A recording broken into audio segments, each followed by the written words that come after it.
ভাই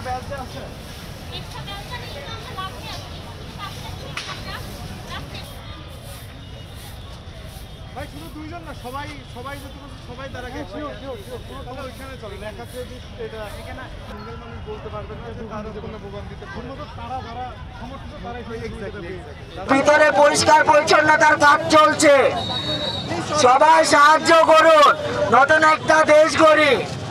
আপনারা পিছিয়ে যান, বাইরে একটু পিছিয়ে যান, প্লিজ একটু পিছিয়ে যান ভাই, রাস্তাটা ছেড়ে দেন, যানবাহন চলতে সাহায্য করুন, আপনাদের সাহায্য আমাদের কাম্য।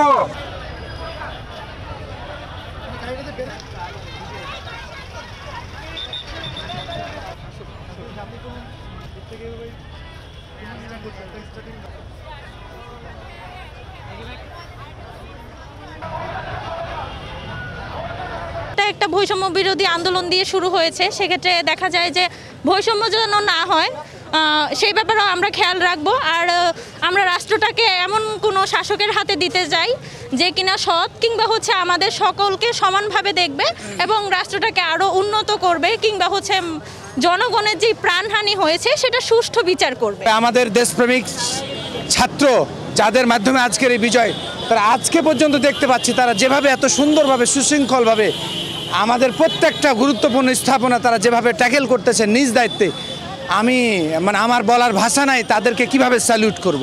ইনশাল্লাহ যত তাড়াতাড়ি সম্ভব সেনাবাহিনীর হাতে আমরা দিয়ে দিব। যত লুটপাট হয়েছে মধ্যবয়সীদের মধ্যেই হয়েছে, আমরা স্টুডেন্টরা যত পেরেছি চেষ্টা করেছি, বাট আমাদের অনুযায়ী আমরা যতটুকু চেষ্টা করছি ততটুকু আটকানোর চেষ্টা করেছি, বাট বাকিটা আমরা পারি না। দেখুন, এখানে বোঝানোর দায়িত্বটা তো সবারই আমাদের কাজ হচ্ছে বোঝানো, যাতে করে সংসদ ভবনটাতে অ্যাটলিস্ট অ্যাটাক না করে বা সংসদ ভবনটা ঢোকার চেষ্টা না করে।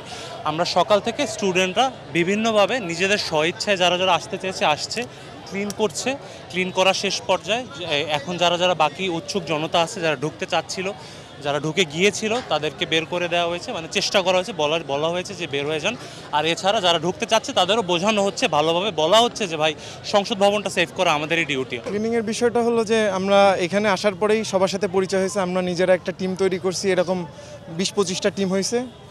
কেউ গেটে আমরা দায়িত্বে আছি, কেউ মাঠ পরিষ্কার করতেছে, কেউ সিঁড়ি পরিষ্কার করতেছে, এইভাবেই আর কি কার্যক্রম চলতেছে এবং অলমোস্ট ডান। আপনারা দেখতে পাচ্ছেন যে অলমোস্ট ক্লিয়ার। কতজন সদস্য আপনারা পরিষ্কারের দায়িত্বে ছিলেন? 400+ অগণিত, এবং যারা আইডি কার্ড সহ আর কি ইনস্ট্রুমেন্ট সহ আসছে তারাই আর কি ঢুকতে পারছে।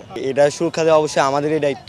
আমরা যেহেতু আন্দোলন করছি, আমাদের এটা সম্পূর্ণ করার জন্য আমাদের অবশ্যই এই কাজটাও করতে হবে। আমাদের খুব ভালো লাগছে, কিন্তু আপনার কিছু পাবলিক আছে, যেমন আদার্স কিছু লোক আছে, তারা অনেক ঢোকার চেষ্টা করছে এবং তারা বের হইতে চায় না অনেকে, আবার প্লাস বের করে আর ঢুকে, এটা ছিল একটা প্রবলেম। এছাড়া সব ঠিক ছিল। ভলেন্টিয়াররা নিজেরা অর্গানাইজ করে এখানে এসেছে ক্লিনিং করার জন্য, ক্লিনিং আর অন্য ভলেন্টিয়ার, যেহেতু এখানে অনেক ময়লা ফেলিয়ে গিয়েছে বা অনেক ধ্বংসযজ্ঞ চালিয়েছে, তাই ওটা ক্লিয়ার করার জন্য এসেছে। এখন সবার শেষ হয়েছে, সবাই আসা শুরু করছে, আর এখন জেনারেল পাবলিককে কন্ট্রোলের দায়িত্ব আছে। সবাই আমরা একজনের হাত ধরে হিউম্যান চেইন ফর্ম করতেছি, করে যে সাধারণ জনগণ আছে তারা যাতে এই যে আমাদের একটা সরকারি একটা সম্পত্তি, এটা আমাদের সবার জিনিস, তো এটা যাতে মানুষ এসে আর নষ্ট না করে, তাই প্রোটেকশনের জন্য এই কাজটা করা হচ্ছে। কাজ করতেছে, তাদের নিজের মনে আনন্দ থেকে কাজ করতেছে, আমার খুব ভালো লাগতেছে। পুরো বাংলাদেশের লোক সবার ভালো লাগতেছে। আজকের দেশ স্বাধীন হয়েছে, আমাদের সবার মনে খুব আনন্দ লাগতেছে। দুঃশাসন ছিল, দুঃশাসন থেকে মানুষ মুক্তি পাইছে।